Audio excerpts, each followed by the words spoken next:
एक खास कम्युनिटी को टारगेट किया जाता है कि ताकि वो कम्युनिटी वोट डालने ना जाए, चाहे वो महिला हो चाहे वो पुरुष हो। एक कहीं ना कहीं नैरेटिव सेट करने की कोशिश कि लोग घर से ही ना निकले, इस तरह चेकिंग होगी, ऐसे चेकिंग होगी। तमाम इससे पहले जो मैं अतिशयोक्ति अलंकार का इस्तेमाल करती हूँ। आप कहाँ बैठे अजीज खान साहब? जहां आप बैठे और जहां मैं बैठी हूँ, इतनी लंबी लंबी लाइनें लगती हैं बुर्का नशी महिलाओं की, वोट देने के लिए आती है, एक मुश्त आती है। क्या मजाक कर रहे हैं आप? वोटिंग परसेंटेज देखा है आपने? आपके इलाके के ही वोटिंग परसेंटेज को निकाल कर देख लीजिए, कोई मुसलमान घर में नहीं रहता है, सबके सब बाहर निकल कर आते हैं। ये लंबी लंबी लाइनें लगती है और आप बोल रहे हैं मुसलमान डर जाएगा, है ना? मुसलमान डर जाएगा क्यों? क्योंकि बुर्के में वो जाती हैं और उनको बुर्का हटाने के लिए कहा जाएगा। वाह भाई वाह! ये बुर्का हटाने में सऊदी अरब में तो कोई दिक्कत नहीं होती है। मुस्लिम कंट्रीज में जब सिक्योरिटी को एकदम क्या, अरे वाह, क्यों तब आपका इस्लाम खतरे में नहीं आता है? मुझे ये बताइए। नहीं, वहां जाकर बुर्का हटाना सिक्योरिटी चेक के लिए इस्लाम को खतरे में नहीं डालता है, लेकिन यहाँ पर सिक्योरिटी चेक के लिए अगर पर्दा हटा दिया जाए वो भी किसी महिला के सामने, तो डेमोक्रेसी खतरे में आ जाती है, इस्लाम खतरे में आ जाता है। अरे भैया, दोहरेपन का भी कोई तो लिमिट होगी ना सर? अजीज भाई, कोई तो लिमिट होगी ना? बिल्कुल। हज पर जाते हैं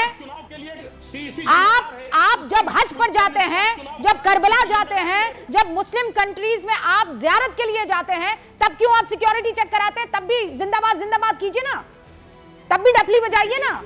हम क्या चाहें? आजादी, किस बात की आजादी?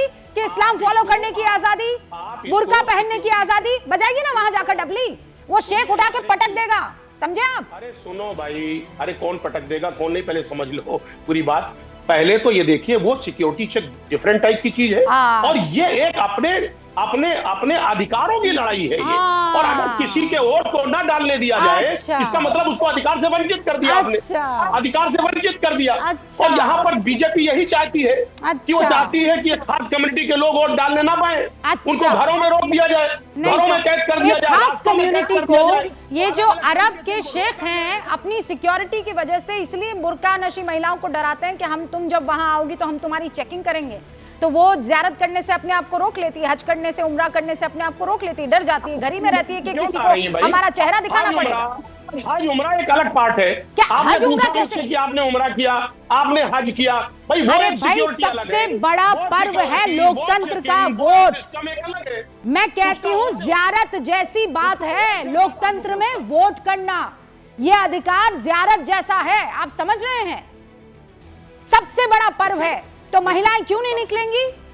ये सबसे बड़ा पर्व है, उसी पर्व के साथ को छेड़छाड़ किया जा रहा है। कैसे छेड़छाड़? यही तो सवाल है के साथ छेड़छाड़। सर, आप अपने आप को एक्सपोज कर रहे हैं ये काम करके। आप अरे मैं आपसे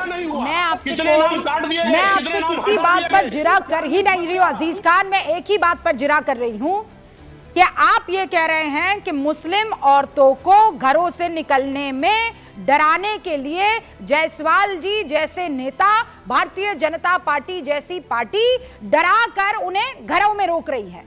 तो जो मुस्लिम कंट्रीज में सिक्योरिटी के नाम पर चेकिंग होती है, वो भी सुबही खान डराना ही हुआ।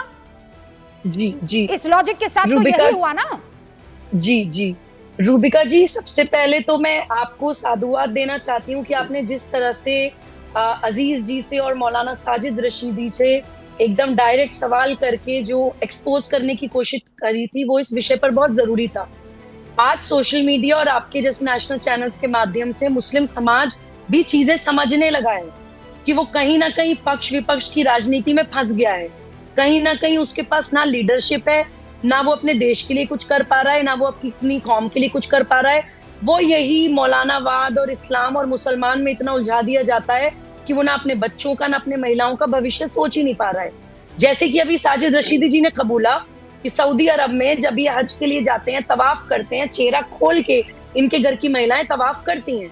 सऊदी अरब में एयरपोर्ट्स पे ये लोग अपना नकाब हटा के अपनी आइडेंटिटी चेक कराते हैं अपने आईडी कार्ड्स में। मैं वैसे मतलब ये पर्दे से तो कोई भी चीज रिलेटेड नहीं है, लेकिन बड़ी खबर आ गई है